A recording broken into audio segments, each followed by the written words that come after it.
So, ngayon po ay dadako na po tayo sa ating message mula po sa salita ng Diyos. At ito po ang challenging part ng ating pong worship service. Kaya patuloy nating ah, ihanda ang ating pong mga sarili. Patuloy nating imulat ang ating mga mata, ang ating mga tenga, wag ho ang ating mga bibig. Ano po? So, salita po ng Diyos lamang ang ating hayaang magsalita sa umaga pong ito. Amen? Okay, so ngayon po ay pagpapatuloy po natin yung series po natin nung nag-start po nung Wednesday. So, ipunto tayo ng kaunting oras, kaya ito po yung ating continuation sa ating pong message about the virtue of joy. So, samahan niyo po akong muli sa Philippians chapter 4. So, yung isa sa mga pinaka madalas pong memory verse, ano po, Philippians chapter 4 verse 4. So, very short but very strong command para po sa atin. So, tayo pong lahat ay magsitayo muli para po sa pagbasa ng salita ng Diyos. Philippians chapter 4 verse 4, sa Tagalog po ay Filipos Kabanata 4 talata 4. Rejoice in the Lord always. Again, I will say, rejoice. Purihin po ang Diyos, tayo po'y manalangin. Aming Diyos, marami pong salamat muli sa umagang ito, sa mensaheng inyo pong ihahatid sa amin. Tunay po na hindi pa man namin ganap na napapakinggan ang mga nakapalupang katotohanan mula sa inyo pong salita. Narito na po kami at lubos na nagpapasalamat dahil alam po namin na ang bawat katotohanan mula sa iyo ay para sa aming ikabubuti. At patuloy po kaming lumakad as you call us, Panginoon, as you called us to be Panginoon. Bilang inyo pong mga anak. Kaya hawakan niyo po ang bawat isa at ang inyo pong lingkod ay patuloy niyo po lamang itago sa likod ng inyo pong kabanalan. Help us, O Lord, na patuloy naming treasure ang mensaheng ito sa aming pong mga buhay. At ang Santong Espiritu ang patuloy na manguna sa umagang ito sa buhay po namin at sa aming pong pakikinig ng inyo pong salita. Purihin po kayo sa pangalan ng iyong anak na si Jesus. Amen at amen. So makakaupo na po tayong lahat, mga kapatid. So, related po dun sa ating magiging tema next Sunday sa ating 35th anniversary, which is about living worthy of the gospel. So, kaya tayo po ay nagbalik tanaw or binalikan po natin ang fruits of the Spirit o ang mga bunga ng Espiritu, at ngayon po ay nasa bahagi na po tayo ng kagalakan. So, last Wednesday ay sinubulan po natin ang ating pong mensaheng ito at muli ang katanungan po sa atin is, sa buong buhay ba natin ngayon bilang Kristiyano, masasabi ba natin ito na ba ang pinakamasaya sa buhay natin? Yan. Mukhang hindi lahat, ano? Yan. Kaya ang mensahe, ang purpose po ng mensaheng ito ay para manag-uli ang ating kagalakan sa ating paglilingkod sa Diyos. At masabi natin na ang ating buhay bilang isang Kristiyano ang pinakamasayang buhay. Hindi yung halimbawa, mayroon tayong mga pangarap na minimithi at ngayon ay nakamit na natin. So, sasabihin natin, yes, nandito na ako sa taluktok o sa rurok ng tagumpay. Yan. So, yun yung achievement, yung greatest achievement nila sa buhay. Kapag na-achieve na nila yung kanilang mga pangarap. But for us, para sa ating mga Kristiyano, so hindi man natin nakamit yung mga pangarap natin nung tayo hindi pa nakakilala sa Panginoon, pero higit pang achievement ang ibinigay sa atin. Ano po? And that is to know Christ. Ang makilala natin ng lubos ang ating Panginoong Jesus. Bagamat hindi naman natin nasasabing ganap nating makikilala ang Panginoon or malaman natin ang Panginoon, but through the gospel, sa pamamagitan po ng mabuting balita, so nandun na yung ating joy, nandun na yung ating satisfaction na yes, nasa akin ang Panginoon, sa akin si Kristo, yung kapuspusan ng Panginoong Jesus. That's why masasabi ko na wala na akong hihilingin pa sa buhay na ito. Kaya yun po yung promise ng mabuting balita sa atin. So not only yung assurance ng buhay na walang hanggan, kundi yung assurance ng joy, peace sa ating buhay pangkasalukuyan, because sadyang ang buhay dito sa mundo ay hindi ipinangako ng Panginoon sa atin na kapag nakilala na natin siya, mas magiging maayos ang lagay ng ating buhay, mas magiging marangya tayo, mas lulusog tayo sa ating katawan. So, yan po yung bagay na dapat nating ipagpaalala na talagang ang nais po ng Diyos sa atin is, ang tingnan natin is hindi ang mundong ito, kundi ang Panginoon. Diba? So, yun po yung sabi ng Colossians chapter 3. So, let us set our minds on things which are above where Christ is. So, keep seeking the things, di ba? Since ang Panginoong Jesus ay nabuhay na maguli. So, sa ating pong message, ang ating objective muli is to live our Christian lives with a bountiful joy and serve in the ministry joyfully. Kaya nga, yung mga awit natin, laging kumbaga, ina-assess ho tayo na talaga bang masaya tayo sa ating paglilingkod sa Diyos? Sa pag-awit ba natin sa Panginoon, nandun ba yung ating kagalakan?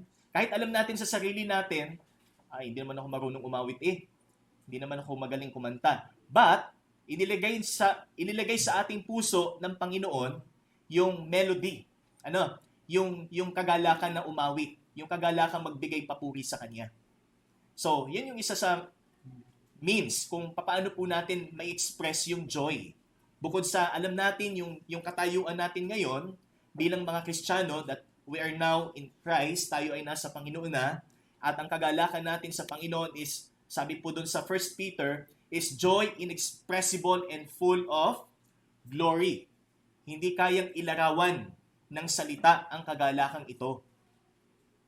Okay? Kaya ito po yung nais ho ng Panginoon sa atin, na ganito din ang maging description ng kagalakan na meron tayo sa buhay bilang isang Kristiyano. Hindi yung kung kailan tayo naging Kristiyano, para bang mas naging masalimuot pa.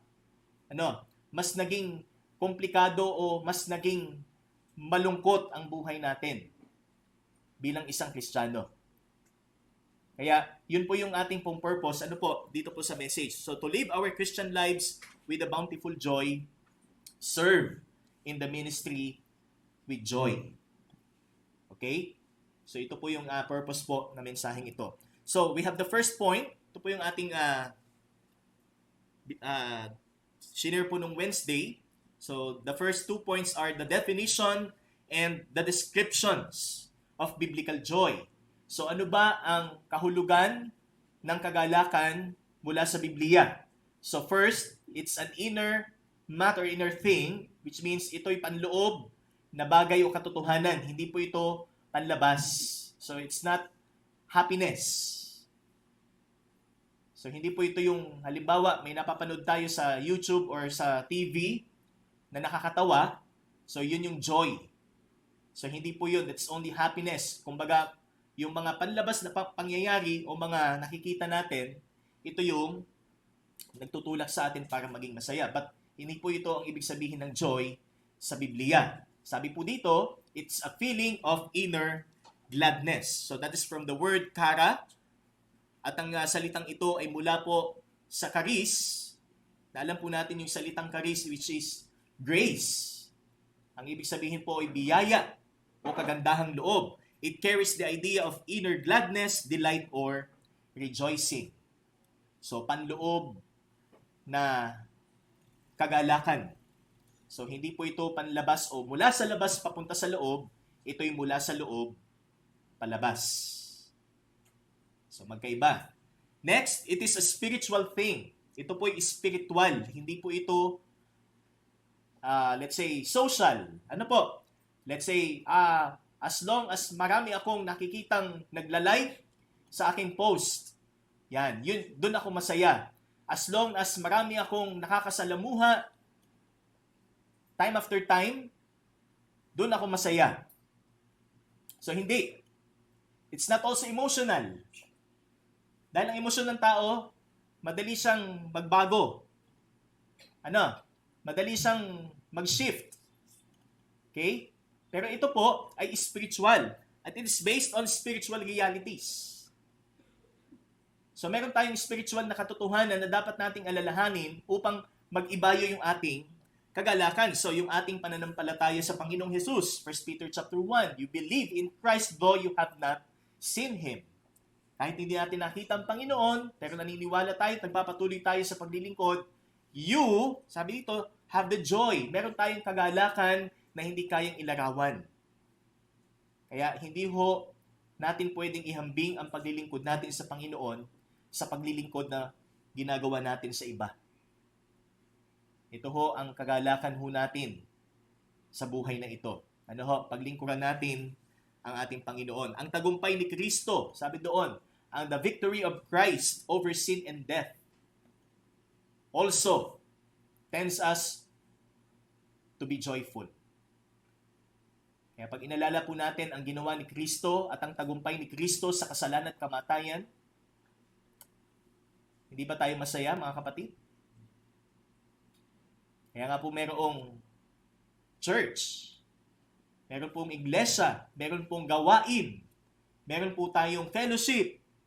Kaya, dun sa ating mga awitin, di ba? Napakaligaya kapag tayo magkakasama na magkakapatid sapagkat iisa ang ating Panginoong Hesus na siyang focus natin sa ating pakikipagkapatiran.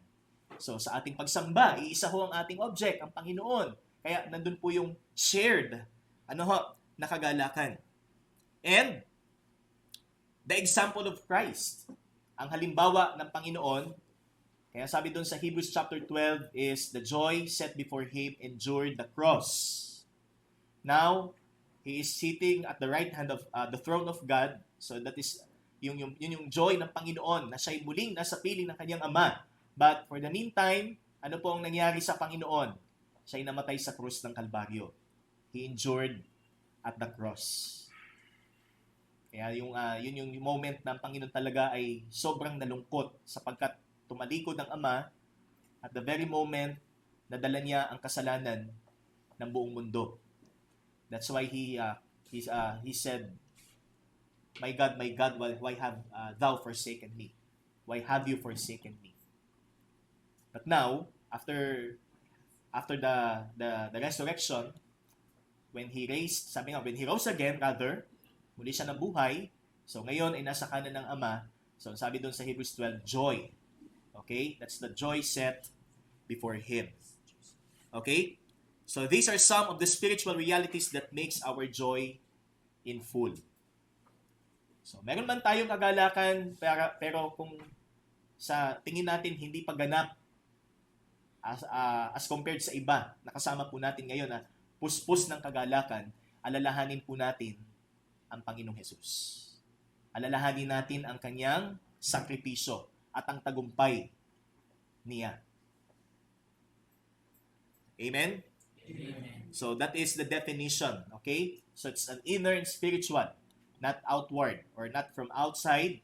It's not from people. Hindi to galing sa tao. Hindi to galing sa iyong sarili. Kung paano mo iaapis ang iyong sarili. So hindi yan ang daan sa kagalakan ayon sa Biblia, kundi si Kristo lamang ang ating source ng kagalakan.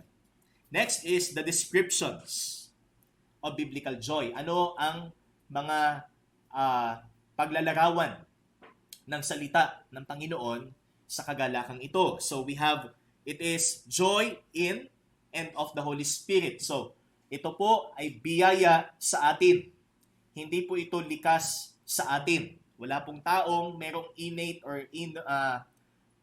kumbaga nature niya na siya may kagalakan, katulad po ng kagalakan na sinasabi po sa Biblia. Kundi ang sabi dito, it's joy in and of the Holy Spirit, closely related to the fact that this is a spiritual thing. It's also spiritual because it comes from the Holy Spirit. That's why it's a fruit of the Spirit. Ito'y bunga ng Espiritu. Kaya sabi po doon sa Romans 14:17, so, it's not a matter of drinking and eating, okay?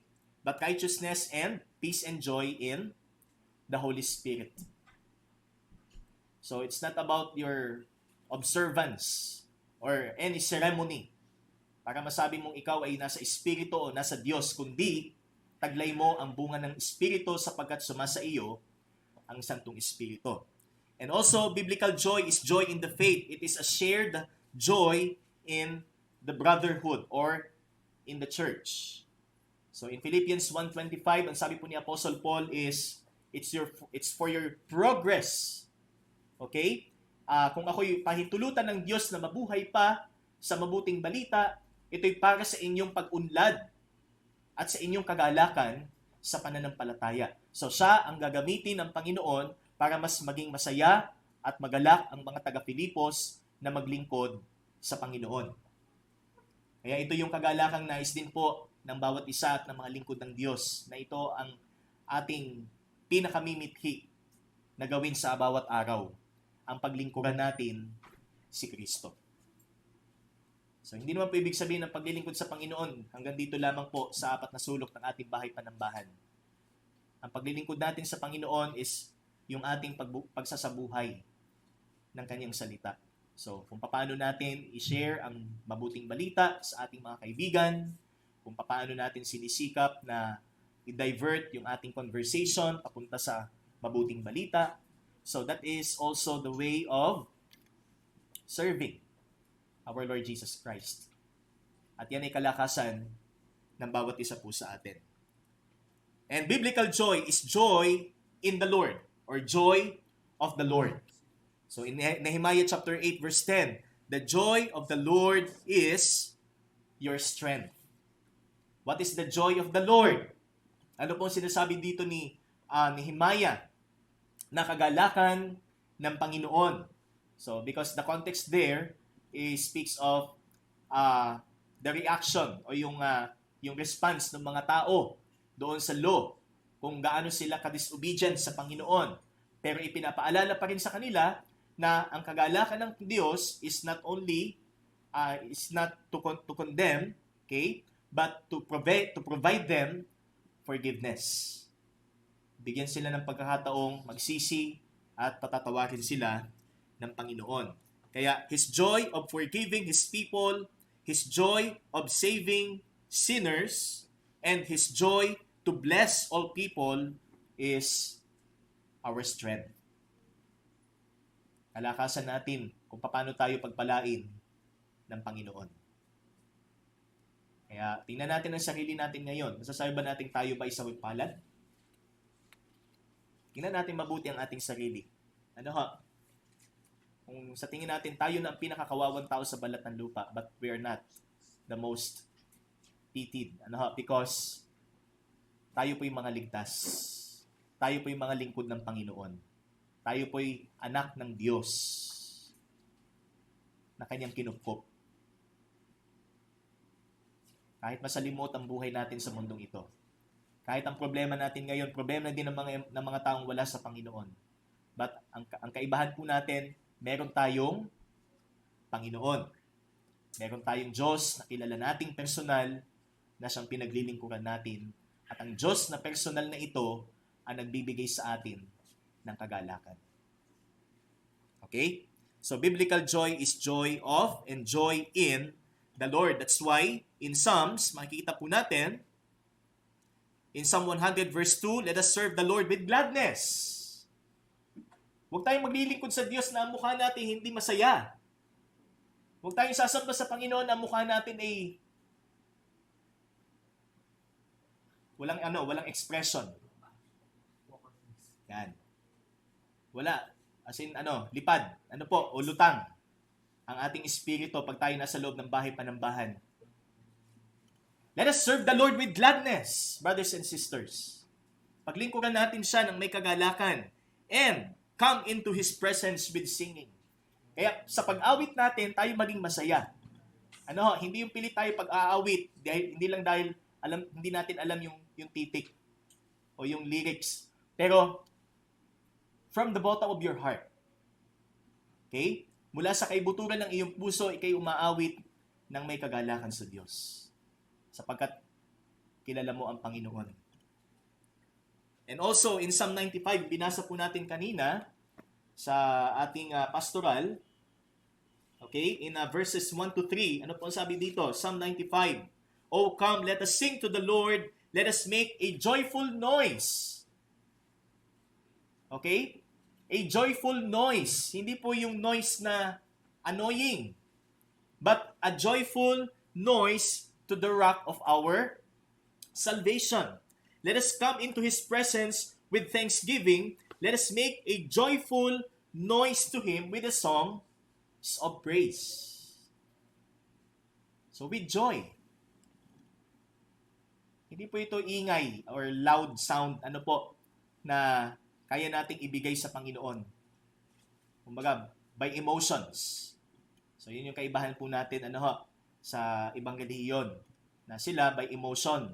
Na pag sila ay umaawit, talagang oras ang binibilang.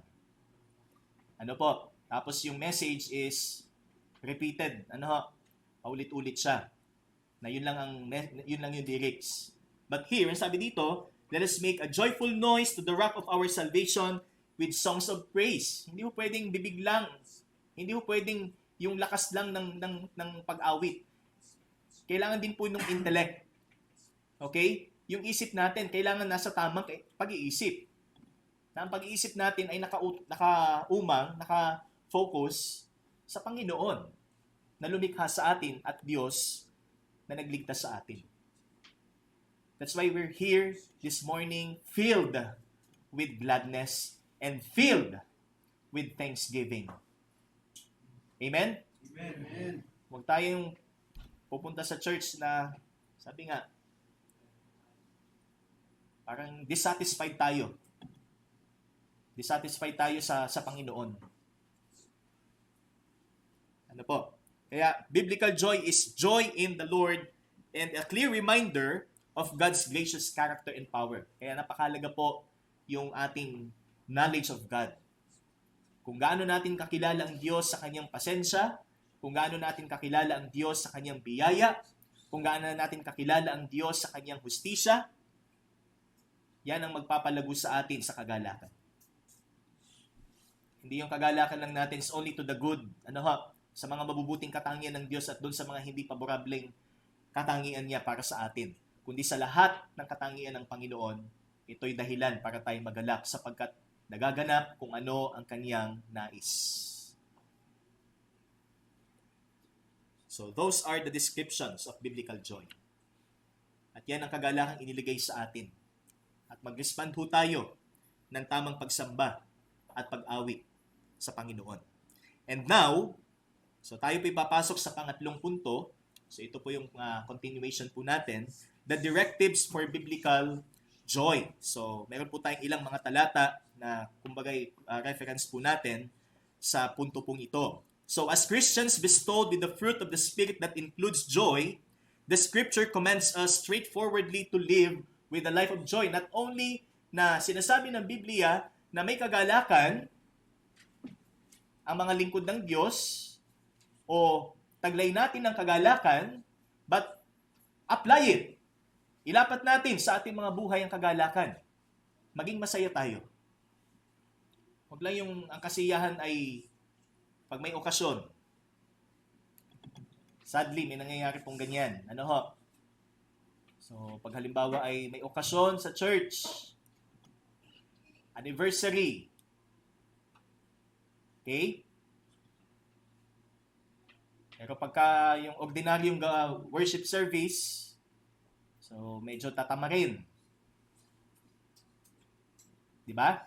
Pero sabi dito, let us share our joy.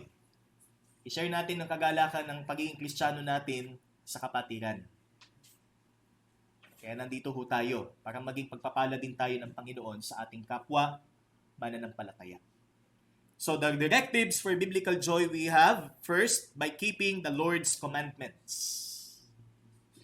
So ang pangunahin ay ang pag-iingat natin sa mga atas ng Panginoon, sa mga tinatawag nating panuntunan ng Panginoon na dapat nating gawin sa araw-araw.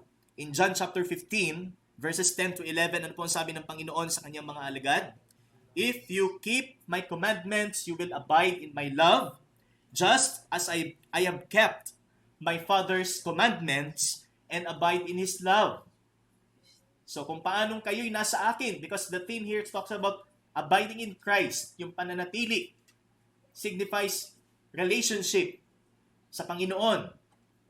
These things I have spoken to you, that my joy may be in you, and that your joy may be full.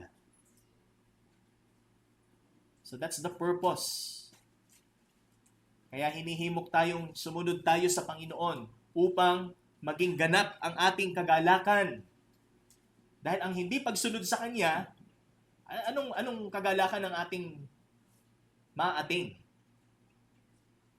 Para masabi natin talagang masaya ang maglingkod sa Panginoon kung hindi tayo susunod. Di po ba? Kaya sabi dito, "These things I have spoken to you that my joy may be in you and that your joy may be full. Such joy comes only to the obedient." Sa mga masunurin lamang dumarating o dumaratal ang ang kagalakang ito. Hindi ho sa mga pasaway. Kagaya po ni Haring David, nang siya ho'y nagkasala kay Bathsheba in Psalm 51, he disobeyed the Lord. Di po ba? Sumuway siya sa Panginoon. That's why nandoon yung kanyang sorrow, yung kanyang pagdadalamhati sa kanyang nagawa sa Panginoon. Kasi kinumpronta siya ni Nathan. "You're the man." Sabi nga. Sabi ni Haring David, so siya'y lumapit sa Panginoon. Ano po sabi niya? "Restore to me the joy of your salvation." He was in deep sorrow because of what he did to Bathsheba.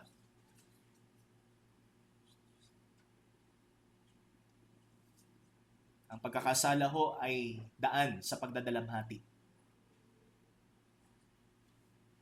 Ang pagsuway sa kalooban ng Diyos ay pagbubukas ng pintuan para sa kalungkutan at pagdurusa. Ngunit, ang pagsunod sa Panginoon ang daan patungo sa kagalakan. So it's a matter of obeying or disobeying. But if you keep the commandments, Christ said, "My joy may be in you, and that your joy may be full." Puspos ng kagalakan ang inyong mga puso. Kaya kumusta ho ang ating pagsunod sa Panginoon? Kumusta ho ang ating pagsunod sa mga salita o sa mga utos ng ating Panginoon? Dahil kung hindi tayo tapat na sumusunod sa mga utos na ito, it affects seriously kung paano natin ituring ng may kagalakan ang buhay Kristiyano. Kung talaga bang masaya ang buhay Kristiyano. Obedience is the key to abundant joy. Susunod tayo o susuway? Dahil pag ang pinili po natin ay pagsuway, pinili nating magdalamhati sa darating na panahon. Pero kung pinili nating sumunod ngayon, ang promise ng Panginoon ay kagalakan. You are filled with joy in the Lord. Next, knowing the Lord's purposes in your trials. Ang pagkaalam natin sa layunin ng Diyos sa ating mga pagsubok. In James chapter 1, verses 2 and 3, ang ating pong mababasa dyan, sabi doon, "Count it all joy." Again, count it all joy when you meet trials of various kinds, for you know that the testing of your faith produces steadfastness. So, primarily, ano po yung trial po na pinagdadaanan po ng mga Kristiyano na sinulatan po ni Santiago? They were in the dispersion. They were scattered. Sila po'y nangalat sa iba't ibang dako. So, although this book or epistle was addressed to the 12 tribes in the dispersion, pero ang dahilan ng sulat na ito ay para mag-rekindle yung kanilang pananampalataya. Kahit nandun sila sa period of persecution. Okay? So these Christians were in the dispersion most likely because of their faith in Christ. So hindi po yung pagsubok na sinasabi doon sa James 1 is about yung pagsubok natin financial, pagsubok natin sa personal, pero mas primarily, ang sinasabing pagsubok dyan is konektado po sa pananampalataya sa Panginoon. Kasi nga, nag-start yung persecution panahon ni Stephen. So doon nagkaroon ng dispersion. Ano po? Nangalat ang iba't ibang mga Kristiyano, pero naging daan ito ng Panginoon para mas mag-spread yung mabuting balita. Kaya ginagamit ng Diyos ang isang pangyayaring malungkot para mag-succeed yung kanyang plano. Diba? Kaya ito yung nakita po ng mga apostles. Kaya looking at it with a faith perspective, that period of church history caused the gospel to scatter consistent with the Lord Christ or Lord Jesus Christ's instruction in Acts chapter 1 that you will be my witnesses in all Jerusalem or in Jerusalem, in all Judea and Samaria, and to the ends of the earth. Diba? So, nandun yung fulfillment na talagang ginamit ng Panginoon yung persecution. Ginamit ng Panginoon yung iba't ibang pagsubok sa mga apostles, sa mga tagasunod niya, para magpatuloy yung kanyang Great Commission. Patuloy pang mangalat ang gospel. Kaya, any trying circumstance in our Christian life must be considered with joy, for God purposed it all for our good. Romans 8:28. Amen? Amen. Kaya wag sana nating isipin na ang ating pagpapagal sa gawain ng Panginoon ay walang patutunguhan, walang direksyon. Marunong ho ang ating Diyos. Ano po? Marunong po ang ating Panginoon. Dinidirect po tayo ng Diyos sa kanyang nais na tahakin po natin. Hindi yung gusto nating direksyon. Okay? We should look at it as the Lord's way to increase our fruitfulness. Na hindi tayo manatiling fruitless o walang bunga. And make our usefulness in the ministry possible. Maging posible ang pagiging kapaki-pakinabang natin sa ministeryo at hindi lamang tayo isang palamuti sa ministeryo. Okay? So that's number 2, knowing the Lord's purposes in your trials. Hindi yung knowing the Lord's purposes, Panginoon, bakit? Kundi pagtiwalaan mo ang Diyos sa kanyang direksyon na nais mong tahakin habang dumadaan ka sa pagsubok. At yan ang magiging daan para ikaw ay magalak sa Panginoon. Number 3, kneeling in the Lord's name through prayer. Tama-tama yung ating special number kanina. Ano po? Through kneeling in the Lord's name through prayer in John 16 verse 24. Ano po sabi ng Panginoon dito sa John 16? 16 verse 24. Until now you have asked nothing in my name. Ask, and you will receive, that your joy may be full. So, hindi po ito dapat natin kunin, kumbaga parang cherry picking, ano po. So, kailangan in light of the context natin tingnan, yun pong verse.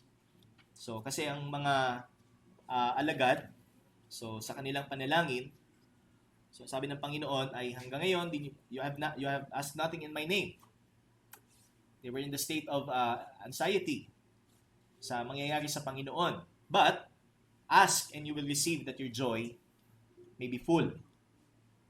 So sa ating prayers, di po ba? We end our prayer in the name of Christ. Sa pangalan ng Panginoon. Pero hindi po ibig sabihin na ito po ay solution sa ating kahilingan, na tupdin ng Diyos ang ating kahilingan, o formula para sagutin ang ating mga panalangin, kundi ito ay memorial o pagsasaalaala ng kanyang ginawa o ng kanyang pagliligtas at ng kanyang pagpapalang o pagpapala ng buhay na walang hanggan. So, yun po yung isa, ano po, na magpapaibayo ng ating kagalakan na sa pananalangin po natin, alam nating ito'y dinirinig ng Panginoon. And we believe in the name of Christ. Sa katangian ng Panginoon, sa Diyos at pagkatao ng Panginoon. So yun po yung sinasabi dito, kneeling. Okay? ang ating pagyuko o ang ating pagluhod ay hindi ho ritual, kundi ginagawa po natin ayon sa ating pagkakilala sa Kanya. Okay? So that is, bowing your head and kneeling in prayer is a joyous moment for every believer. Masaya ba tayo pag tayo nananalangin, mga kapatid? Kahit hindi nakikita ng ibang tao. Ano po? Hindi ho tayo mga Pariseyo na sabi po dun sa Matthew chapter 6, sila ay public. Ano po? Pinapakita nila. Talagang pinapakita nila na sila ay mapanalanginin. Pumupunta sila sa mga pampublikong lugar para mapansin ng mga tao. But ang sabi ng Panginoon, they got, sabi nga, what they want. Nakuha nilang kanilang gusto. At yun yung papuri ng tao. Pero ang panalangin, ginagawa natin ng may galak because meron tayong personal na ugnayan sa Panginoon. Okay? So, kneeling in the Lord's name. Sabi ng Panginoon, your joy may be full if you ask anything in my name, ayon sa kanyang kalooban, hindi po sa ating kalooban. And number 4, next, keeping yourself in the presence of the Lord. Ang pananatili natin sa presensya ng Panginoon, in Psalm 16 verse 11, mababasa po natin, you make known to me the path of life. Ipinaalam mo sa akin ang landas ng buhay. So this path of life speaks of the eternal life, buhay na walang hanggan, assurance ng ating kaligtasan. That's why in your presence, there is fullness of joy. Puspos ang kagalakan natin sa kanyang presensya. Kaya, hindi ba tayo masaya mga kapatid? Sapagkat nandito ang presensya ng Panginoon. Tayo ba'y masaya mga kapatid? Amen. Okay. Nandito tayo because para sa Panginoon. At since we know that ang Panginoon ay nasa ating kalagitnaan, we are joyful. Masaya tayo. Okay? And to be in the Lord is not a boring thing. Hindi kagaya ng mga unbeliever na tingin nila sa atin pagka sinabi natin, ay kami may gawain, kami may worship pag Sunday, kami may prayer meeting pag Wednesday. Ano baga naman yan? Eh, wala namang kalatoy-latoy or something, yung kanilang mga terms na kinokonekta doon sa pagiging natin, Kristiyano. So hindi to boring. Ang boring ho, kumbaga ang para sa kanila boring ito is yung hindi pa ganap ang kanilang pagkakilala sa Diyos. Ano po? Kailangan pa nila makilala ang Panginoon. Okay? Silence with the Lord is the best time for every believer. Ang katahimikan kasama ang Panginoon. Kaya, meron ba tayong tahimik na sandali kasama ang Panginoon? Dahil kung wala, we are always bombarded with, sabi nga, various noises ng daigdig na ito. So, nandun na yung irritable tayo, hindi na magandang araw natin, hindi maganda ang ating emosyon, wala na yung kagalakan natin na maglingkod sa Diyos at manalangin sa Panginoon. Kaya, sabi dito, it's the best time for every believer. We should not enjoy the noises of this world. Sana hindi tayo mag-enjoy sa mga ingay ng mundo. Kundi yung katahimikan natin kasama ang Panginoon ang ating mithiin dahil ito ang pinakamasayang sandali sa buhay natin. Hindi yung pinakamasaya is, baka meron pa sa atin dito yung talagang attracted sa may ingay na na tugtugin. Sana hindi. Kung na-expose tayo dun sa mga malalakas na ingay,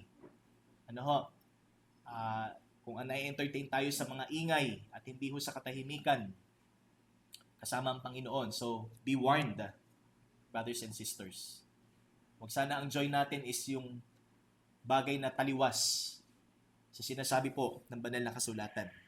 Again, we should not enjoy the noises of this world.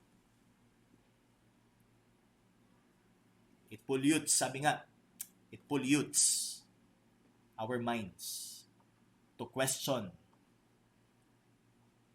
kung ang buhay ba natin bilang Kristiyano ay tunay bang masaya. Sapagkat ang kaaway ay gagawa sa atin para tayo hugutin pabalik sa ating pinanggalingan. And number 5, knowing the Lord's truth through His Word. Ang alamin natin ang kanyang salita. Kaya mapapansin po natin, panalangin, salita ng Panginoon, pagsamba sa Panginoon. Di ba? So these are the directives na ibinigay po sa atin ng banal na kasulatan para patuloy tayong magalak sa ating buhay pananampalataya. In 1 John chapter 1 verse 4, si Apostol Juan, sinulat po niya ang aklat na ito. Sabi niya, "We are writing these things so that our joy may be complete." Ano ba ang laman ng sulat po ni Apostol Juan sa unang Juan? Ang Panginoong Hesus bilang buhay at ilaw. Di po ba? The light and the life. Ang Panginoon.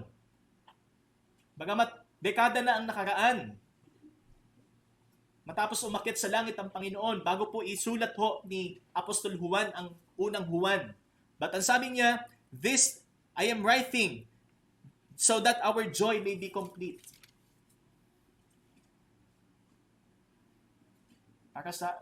Para sa buhay natin, ang kapuspusan ng ating kagalakay walang iba kundi ang Panginoong Hesus lamang.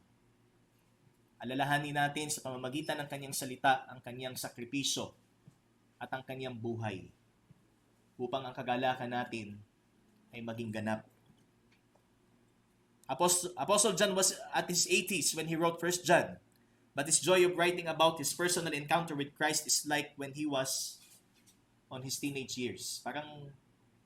Kumbaga parang bata pa rin si Apostle John pagdating sa kanyang kagalakan. Pero pagdating sa kanyang edad, siya ho ay may edad na. Pero yung katuwaan niya ay parang katuwaan ng isang kabataan. Kapag ang kanyang isinasalaysay ay ang kanyang Panginoong Hesus na kanyang nakasama at malapit. Diba? Kaya siya yung John the Beloved, minamahal ng Panginoon o malapit sa Panginoon. It was the same joy as Thomas did see and touched the Lord's wounds. He shouted, "My Lord and my God." Yan yung kagalakan na nais po na ipaalala sa atin ng salita ng Panginoon. Yung katulad ng kagalakan ng mga apostol nung nakita nilang muli ang Panginoong Hesus sa kanyang pagkabuhay na muli. Kaya ganoon na lang yung kanilang dedikasyon at yung kanilang pagtatalaga ng buhay alang-alang sa mabuting balita in the book of Acts. Because they were filled with joy. Punong-puno sila ng kagalakan sapagkat sumasa kanila ang Santong Espiritu at ito ang iniwan ng Panginoon sa kanila.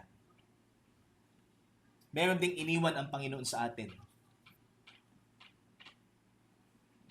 Kaya ginagawa po ba natin? Dahil kung hindi natin nagagawa, it somehow affects our state of joy in the ministry. The Bible is a book of God's progressive revelation of His Son. Amen? From the Old Testament to the New Testament, that's the progressive revelation unfolding who is this Messiah. Kapag nababasa ho natin ito, nandun ba ang ating joy? Nandun ba yung ating excitement? Although alam na natin kasi tayo ay nabubuhay na after ng New Testament or after the writing of the Bible, pero nandun pa rin ba yung joy? Mga kapatid, kapag binabasa natin from the Old to the New Testament, at sana hindi ho siya nakakasawa.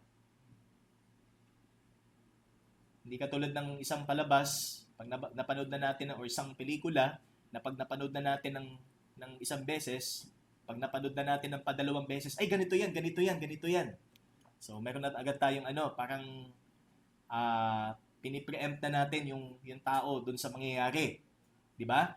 Pero here, kahit for how many years na tayo nakakilala sa Diyos, how many times na nating nabasa ang Biblia, Nandun pa rin ba yung joy natin, mga kapatid? Nandun pa rin ba yung joy nating paulit-ulit na basahin ang salita ng Diyos? It's not because of some of the events, na nakakatawa. Kaya siya masayang basahin. But because of kung paano po nag-supervise or nag-superintend ang Panginoon or the Holy Spirit na magkasunod ho ito. Kumbaga yung pagkakasunod-sunod ng Biblia. Hanggang sa revelasyon kung sino po ang tagapagligtas. Kaya, knowing the truth of God's Word. Okay? So, the Bible is a book of God's progressive revelation of His Son. Are you still excited to read His Word as the story continues to unfold the identity of the Savior? Masaya pa rin ba? O parang pelikula? Nasawa na tayo kasi alam na natin. Pero pakatandaan po natin ang Biblia, it doesn't mean na nabasa mo na ng isang beses, alam mo na siya. Meron po kami kamag-anak, sabi niya, Bible study. Pero sabi niya, nabasa ko na yan ng cover to cover. Okay na. Yan. Pati table of contents. O pati glossary. O pati mapa. Pero hindi po yun sa pagbasa natin from cover to cover, masasabi natin, naintindihan natin ang Biblia. Because this is the Word of God. This is a supernatural. Okay? Hindi ito basta isang aklat lamang. Ito'y makapangyarihan. Dahil ito'y mula sa Diyos na makapangyarihan sa lahat. It's from the infinite mind of God. Kaya, ikagalak natin na sa tuwing babasahin natin ang kanyang salita, merong laging bago. May laging bagong itinuturo sa atin. Hindi paulit-ulit ang itinuturo sa atin. Hirap naman yun. Pagka ang worship service natin, ang laging i-discuss dun lang sa verse 1. Isisiris ang verse 1. Tapos next year, verse 1 pa rin. So, hindi na umusad. So, hindi po. So, meron po tayong wisdom na ibinigay ang Panginoon para ihatid niya sa atin ng akma. Ang kanyang mensahe. At ganito po siya. So, malinaw na ipinapaabot po sa atin. So, knowing the Lord's truth through His Word. So, again, these are the directives, mga kapatid. Una, tayo po ay sumunod sa mga utos ng Panginoon, obedience. So, nananawagan po ng pagsunod ang Biblia para tayo maging masaya. Ikalawa, ang alamin natin ang layunin ng Diyos. Alalahanin natin ang Diyos na siyang nagkukontrol ng lahat ng pangyayari sa atin. Kaya tayo maging masaya sa kung anong gagawin pa ng Panginoon. Next is pananalangin. Ikaapat, ang ating pananatili sa Panginoon sa pamamagitan ng ating pagsamba at paglilingkod. At ang panglima natin, salita ng Diyos. Ito ang ating kagalakan. Hindi ang kagalakan natin is kung ano yung madalas nating hawakan sa bawat araw. Okay? So for our conclusion, joy must prevail in every Christian for we have our source of joy, our Lord Jesus Christ. Kaya ang ating binasa po kanina, Philippians 4:4, rejoice in the Lord always. Rejoice in the Lord always. Again, I will say rejoice. Amen? Mga kapatid, so sana ang kagalakan natin ay hindi seasonal.